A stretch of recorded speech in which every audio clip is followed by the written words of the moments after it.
Are you a freelancer, entrepreneur, or a remote worker dreaming of living in Europe while keeping your job? Well, good news, because several European countries now offer digital nomad visas designed just for people like you. So in this video, we're going to be exploring the top destinations, the eligibility criteria, as well as the benefits of these visas. So just in case you didn't know, a digital nomad visa allows remote workers to live in a foreign country while working for a company outside that country or running their own online businesses. So why are they popular? I mean, you have flexibility to work anywhere, get to enjoy cultural experiences while still maintaining your income, and it's definitely ideal for freelancers, like I mentioned in the beginning, for entrepreneurs and remote employees. So now we're going to be exploring the top European countries offering digital nomad visas, and we're going to be starting with Estonia. So to be eligible for the digital nomad visa in Estonia, you have to prove that you have a remote job or a freelance job with clients outside Estonia.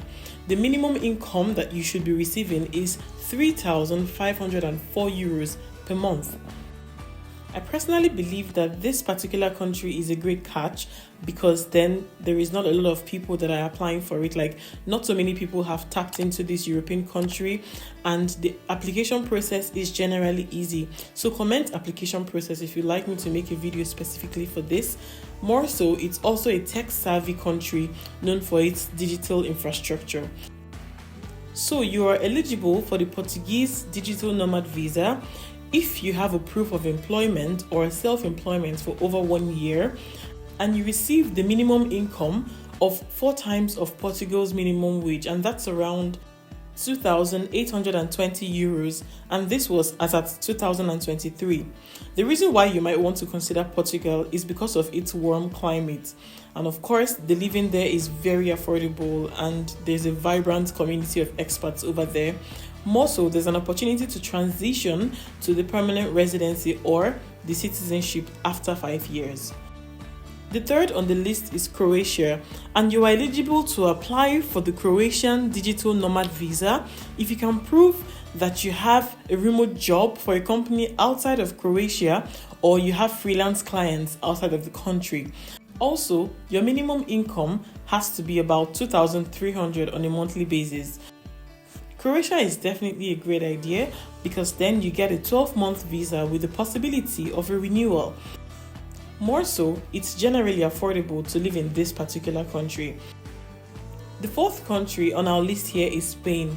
So the Spanish digital nomad visa is open to people who have a remote job or who are self-employed with a proof of income. And the income threshold is estimated between 2,000 to 3,000 euros monthly. However, this varies by region, so it's very important to do your research, okay? Now, the reason why I think Spain is a great idea is because it definitely has a rich cultural experience and lots of beautiful, beautiful beaches. More so, it offers long-term residency options for expats or immigrants. The next on our list is Greece. So you are eligible to apply for the digital nomad visa in Greece if you can prove remote work for clients outside of Greece, and also you are earning a minimum income of 3,500 per month, or even lower if you have a family. Why Greece, you may ask? Well, because it's generally affordable, and of course there is a sunny weather almost all year long, and the country has a very deep and rich history. Now we're going to be talking about the general eligibility criteria for the digital nomad visas. The first is proof of remote work. So you must provide employment contracts or proof of freelancing with international clients. Regarding the income requirements, this varies by country, but typically you need to be earning anywhere from 2,000 to 3,500 per month. Bank statements can also be helpful here, and as a matter of fact, they may be required to prove financial stability.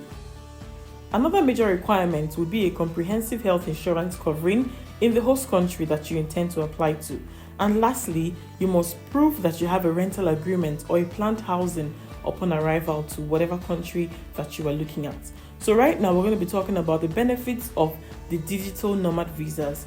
The first is legal residency. So you get to live in Europe without a traditional work visa.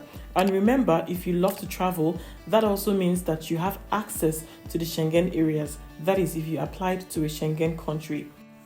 The next is tax benefits. So some of these countries mentioned offer tax breaks or lower tax obligations for digital nomads. More so, you would be having a very flexible lifestyle, meaning that you can enjoy new cultures, cuisines, and even languages while still maintaining your career. I think that's really cool if you ask me.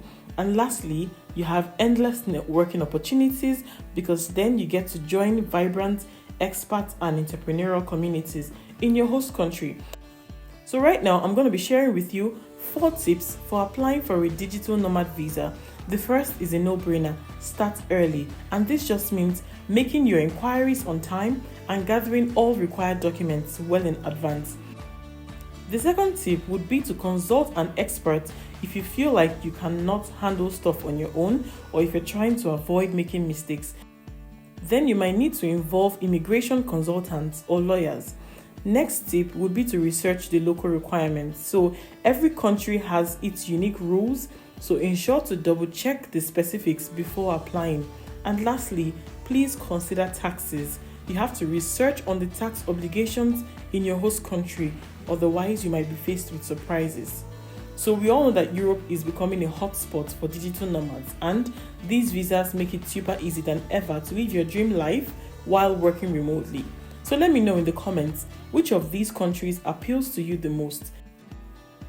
If you're ready to begin your application and you don't know how, then you can write me an email on my email address. I'm going to be leaving it here on the screen, or simply type help, or just write your question in the comments and I'm going to assist you in the best way that I can. So I'll talk to you guys in the next video. Meanwhile, if there is any specific country that you would like me to talk about, then leave it in the comments and I'm going to take care of it. Talk to you guys next time. Bye.